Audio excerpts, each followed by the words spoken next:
story time. Naalala ko lang guys. Alam niyo yung mga nakikita niyo nagugupit dito sa TikTok, yung kumbaga inaano ka pa, yung may analysis pa ganyan, yung eto yung head shape mo ganun. One time, trinay ko yun. Trinay ko. Sabi ko ganun. Ang haba kasi ng buhok ko before pa ito. Actually, bagong gupit na to, pero hindi na doon. Ayun, ang haba ng buhok ko before pa ito. Then, parang one time pumunta nga ako doon. Sobrang haba ng buhok ko. Ang expectation ko naman is yung gupit na ano, yung rate nila parang 1.7. Sabi ko, since 1 year na rin naman ako hindi nagpapagupit and gusto ko na maganda yung result, ano, sabi ko sa kanila, okay, I'll give it a go. 1.7 go. Ngayon pumunta na ako. Sobrang daming tao. Ang tagal ko naghintay.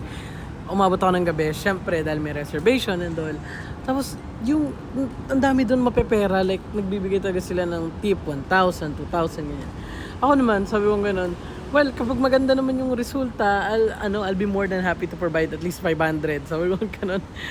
Tapos nung umupo na ako, yan, inanalysis, sinuwakan yung ulo ko, sabi ko ganoon. Oh sir, ito yung gagawin natin. Ganto, ganyan, ganto, ganyan. And then good din, magkaroon ng treatment and all. So sinabihan ako ganun. Hindi ko naman alam na sinasabi ng treatment and all. Like sobrang bobo ko talaga sa ganyan. Hindi ko alam na may mga extra yun. Well, wala namang problema kung may extra. Ngayon, tapos na yung gupit. Maganda yung kinalabasan.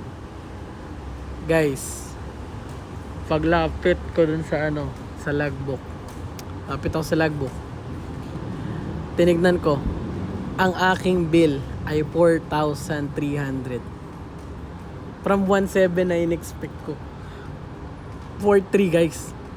Alam na kung ba't 4.3? Kasi daw yung buhok ko mas mahaba, yung treatment may bayad and all. Tas iba na daw yung rate nila. Sa tagal ko nag-antay guys, 4.3. Yung laman ng bangko ko that time, 5,000. Inabot ko yung 4.3 na may sama ng loob. Hindi ko na alam kung saan ako kakain sa week na yun. So, ang ending, kapag nagugutom ako ng week na yun, ginagano ko lang yung buhok ko. Maraming salamat sa compliments and all. Pero, talagang, you need to ask questions first.